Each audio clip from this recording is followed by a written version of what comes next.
Hi, welcome to Cafe de Lona's Kitchen. Tonight, I'm going to show you guys how I make my gemstone potatoes. These are all the ingredients that we have in here.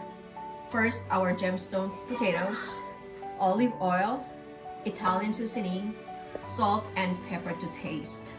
Let's start it. So first, we're gonna add our olive oil.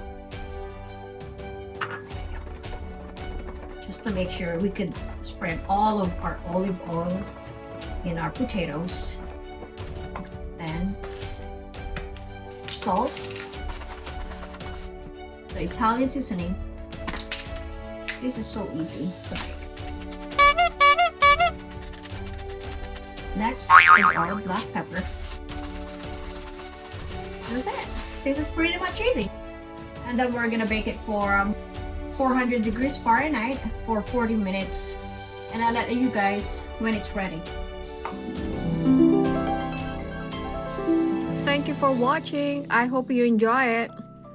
Please like and subscribe.